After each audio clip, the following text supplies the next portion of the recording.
Hi everyone! So for today's video, nandito pa rin ako sa Tokyo Disneyland at ito nga pala yung continue ng vlog ko last time. Pagkatapos nga namin mag-ride sa It's a Small World, dumiretso na kami dito sa Expiare para maghanap ng makakainan. Bale, isa nga pala ito sa pinakasikat dito sa Tokyo Disney Resort. 2 to 3 minutes lang ng lakad, makakarating ka na agad dito sa Expiare kasi nasa loob lang to ng resort. At sa mga hindi familiar dyan about sa Expiare, bigyan ko lang kayo ng konting info. Bale, isa nga pala itong shopping and entertainment complex na kung saan makikita mo yung iba't ibang klase ng restaurant at iba't ibang klase ng shopping malls. At hindi lang yan, dito mo rin makikita yung state-of-the-art cinema complex. At itong cinema complex nga pala ang isa sa pinaka-dinarayo dito ng mga turista. At ito din yung isa sa pinakamalaking cinema complex dito sa Japan. Meron lang naman siyang 16 screens and 3,152 seats sa loob ng cinema complex. Kaya naman hindi talaga mawawala ng tao at turista dito sa loob ng Expiare kasi sikat ito. Bali sa words na experience nga pala kinuha yung pangalang Expiare at yung Perry naman is galing sa Warm-Hearted Fairy of the Persian Myth. Bale, dito mo rin pala makikita yung pinakasikat na Bon Voyage shops. Bale, more on pictures about Disneyland and Tokyo Disney Sea ang makikita mo dito sa loob ng Bon Voyage. And meron din silang 4,000 different kinds of item na binibenta sa loob ng Tokyo Disneyland and Tokyo Disney Sea. Kaya ng plush toys, stationery, and confections. At dito na nga ako naisipang dalhin ng pinsan ko sa Saizeriya Restaurant. Dito na din kasi yung kaibigan niya nag-aantay kanina pa kaya dito na lang naisipang kumain. Naligaw pa nga kami dyan kasi akala namin ditong part ng Saizeriya yung kaibigan niya, dun pala sa isa. Bale, dalawa palang restaurant ang meron dito sa Expiare. Same menu lang din naman siya at pare-pareho lang din naman yung mga in-order. Lalakad na nga kami dyan papunta dun sa Saizeriya Restaurant kasi mali yung napuntahan namin. Sobrang lapit lang naman siya kaya konting lakad lang makakarating ka na doon sa kabilang Saizeriya. Actually, almost same lang siya sa Gasoto Restaurant kung napansin nyo sa mga nakaraang vlog ko. Ang pagkakaiba nga lang mas mura at maraming menu dito sa Saizeriya Restaurant compare sa Gasoto Restaurant.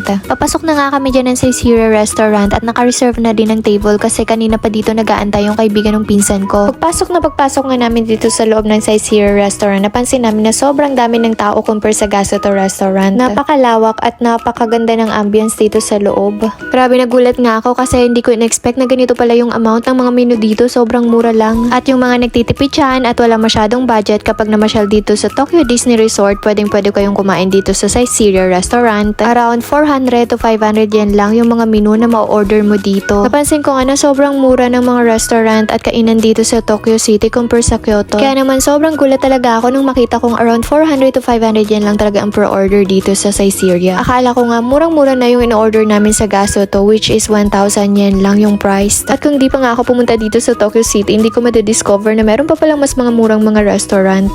At since lunch na nga at medyo gutom na ako, naisip ko na rin ako kumain ng lunch menu kasi may rice. Habang nag-aantay nga kami ng mga order, kumuha muna kami dyan ng drinks.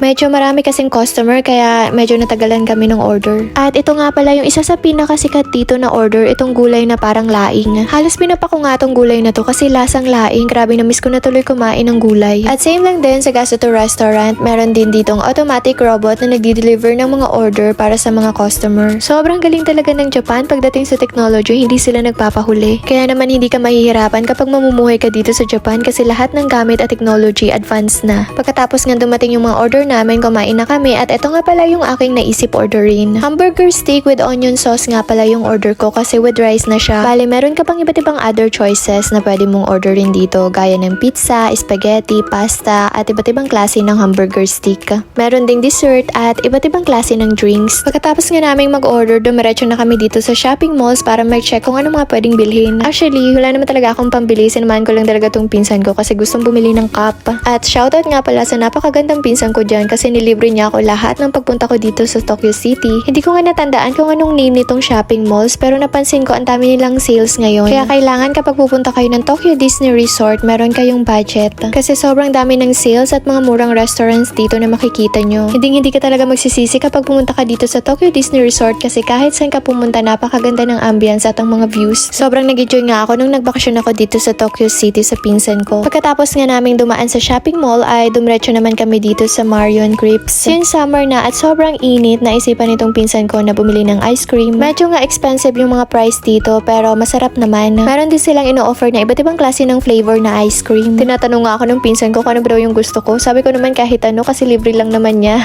Actually, hindi lang pala ice cream yung meron dito. Meron din iba't ibang klase ng dessert. And itong Marion Crepes nga pala ang isa sa pinakasikat na crepes dito sa sa Japan. At maraming branch na din na makikita mo dito sa buong Japan. Actually, original made siya ng French restaurant. At meron din siyang iba't ibang klase ng best version ng crepes dito sa Japan. Pagkatapos nga namin bumili dyan ng ice cream ay naisipan muna namin umuwi saglit para sunduin si Nakosei. At abangan nyo pala yung next video ko para sa mga susunod na rides na sasakyan namin dito sa Tokyo Disneyland. Hanggang dito na lang muna. Bye!